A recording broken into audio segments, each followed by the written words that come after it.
Let's learn to tap. In flamenco guitar and Spanish guitar playing, there's all kinds of ways we can slap and hit the guitar, but there's one thing that they call the golpe, which means to hit something, but isn't really this slap that you may have seen before when you play rumbas and things like that. It's merely this.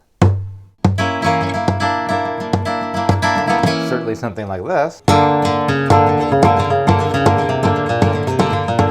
And even something like this, which I like to do, which gives us more of a rock flavor.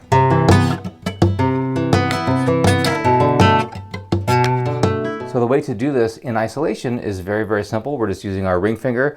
I suppose it could be other fingers, but traditionally it's been the ring finger.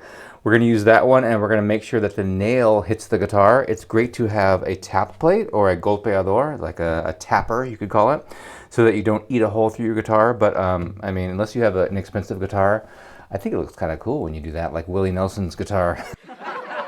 So here I want to show you the fundamental movements to do this, and the three main ways that you ever see this executed. One of them is a tap all by itself, which is the easiest. The other one is a tap in conjunction with the thumb, definitely harder to do. And I think the hardest one of all is the third way, which is an index downstroke and a tap at the same time. Like so many other guitar things, we need to be moving from our big knuckle here and be curved at this ring finger. And certainly all of our other fingers should be curved and relaxed as well. Because if you're not, if your finger's straight, we're gonna hear the bone of your finger. See, that's not a very satisfying tap.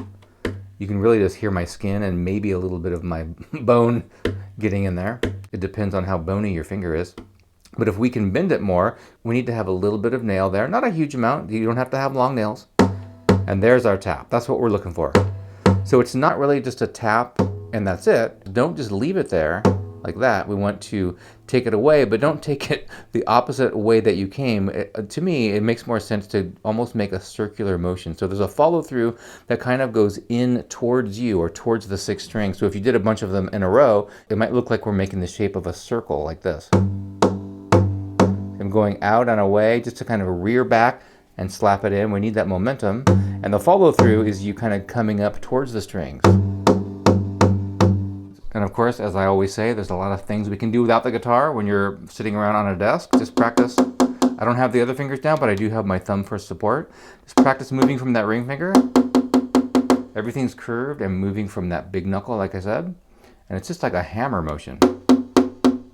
The first and easiest way to tap is to tap just like we did, but we're going to play some chords in there as well and do the taps in between them. So let's play an E minor chord, for example, and just play whatever you want, really. But I'm going to play 4/4 time, quarter notes, and tap on, let's say, the second beat. 1, 2, 3, 4. 1, 2, 3, 4. We're just working on doing that in conjunction with other fingers. Now use your thumb. 1, 2, 3, 4. 1, 2, 3, 4.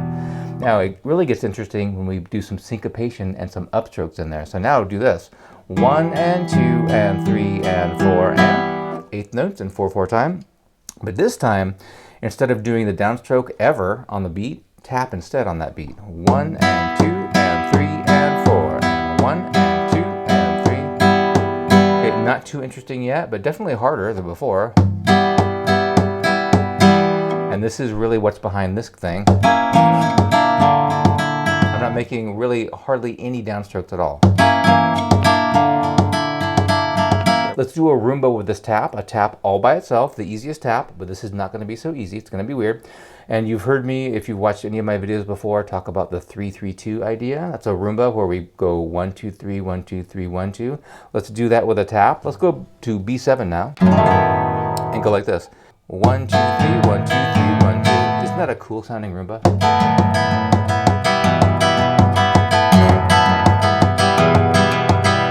Okay, so I'm simply going, now I know it's not that simple, but tap, up, down, and just do it again without interruption whatsoever. Tap, up, down. Now, you're about to do it again, but don't go all the way. Go tap, up, and then go right back to repeating it. That's what's going to mess you up, for sure.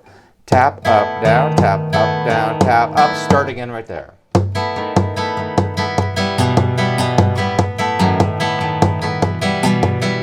Do it over any chord progression that you know, and name this tune. What song is this?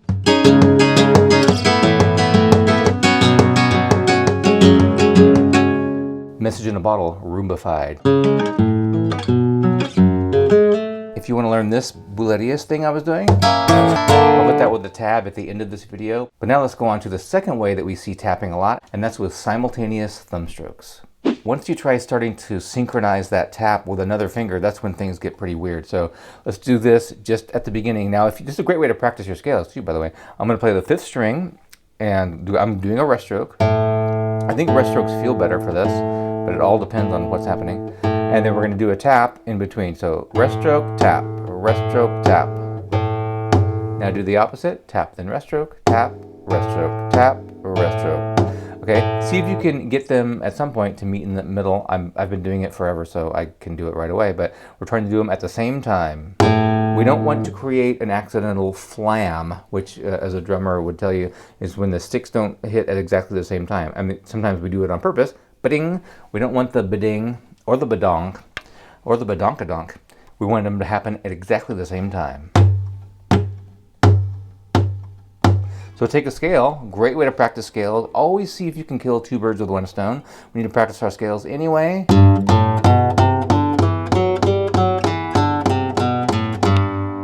Okay, but where the rubber meets the road here is when we put it into some chord strumming or some single bass notes. Now, if you're gonna strum down with a thumb, obviously we can't do a rest stroke because we need to hear more than 1 string. Let's try that though, B7 chord. We're about to play Faruka here in a second with that tap. It's really like, you kind of really launch into it with this thumb stroke. See how my wrist kind of pushes into it? And the follow through motion, I think in so many things, really, really matters. Wait, I'm going down, kind of ending up with my thumb pointing to the floor like that.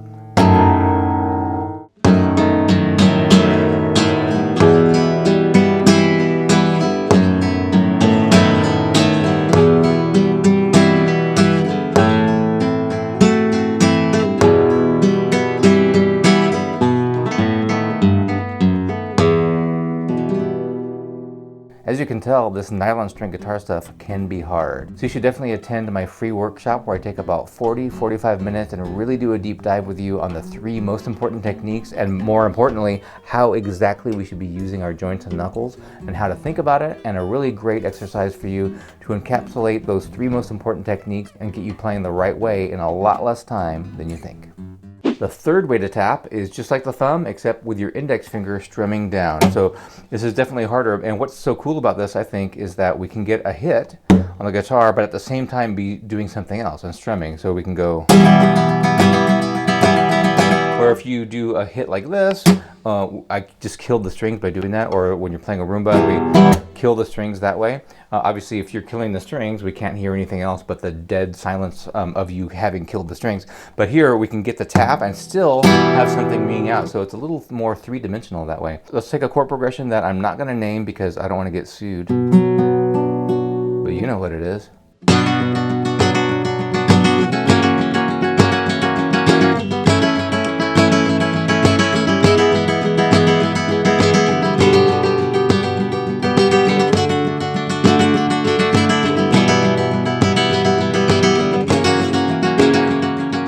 Playing 16th notes there, 1 E and a 2 E and a 3 E and a 4 through 4 beats. And on the first beat, just trying to match that downstroke with the golpe. So hard to do. I call that the scissor golpe. I have an entire video on that to help you perfect that technique. But just like we were doing with the thumb, the way to get into this is to do one and then the other and then flip it, and then at some point they're going to meet together. And this idea is, I think, a crucial one, and it's a great way to kind of woodshed some things. Like, for example, if in Romanza, I know I reference Romanza in almost every video. It's a great one though. Gotta know that one, especially if you're a guitar teacher. You have to teach your students that. What I like to do is a thumb rest stroke and a ring finger free stroke. Absolutely simultaneously, that's what we're shooting for. But people have such a trouble with that. The way around that though is to do free stroke first and then immediately thumb rest stroke, like that. Now flip it upside down, do the thumb rest stroke first. And if we keep going back and forth, back and forth, back and forth, one of each too, eventually, almost accidentally, you'll find they meet in the middle, and you'll hear that moment where they both match and they're absolutely simultaneous, and then you go, okay, why did that happen? And try to replicate that, and then it's one of those things like, you know, it's like riding a bike, I guess, or something. Once you get it, even that first time, you'll always be able to do it. hopefully. Same thing with this. Down, tap, down, tap, down, tap. Do the opposite, tap, down, tap, down, tap, down. This thing needs to be ready ahead of time, this index finger. And then we're gonna try to make them match.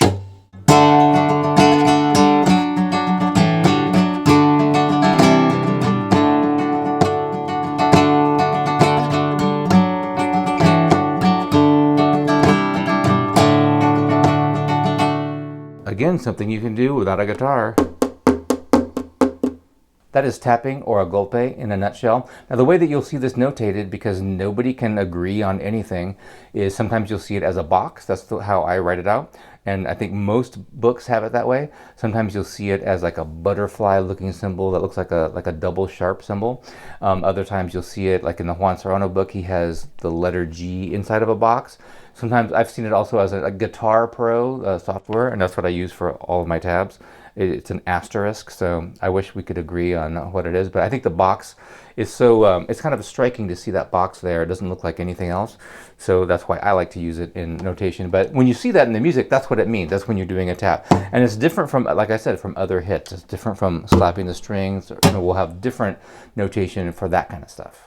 Now I promised I would give you that Bulerías tab. Let's do it. First, let's do it the easiest way. Now it's not easy because it's 12 beats and it's very syncopated and weird, but easy in the sense golpe-wise, where we'll do the tap all by itself. There will be some downstrokes in there, but we're trying to tap on the accents 12, 3, 6, 8, and 10 like this. 12, 1, 2, 3, 4, 5, 6, 8, 10. 12, 1, 2, 3, 4, 5, 6, 7, 8, 9, 10, 11, 12. And in between those irregularly distributed accents, taps that I just did, we're going to do upstrokes on the ands like this. 12, 3, 6, 8, 10. 12, 3, 6, 8, 10. Hours and hours of fun, or maybe minutes of fun at least. You can do it without a guitar, and you should always be striving to do that with all this right hand rhythmic stuff.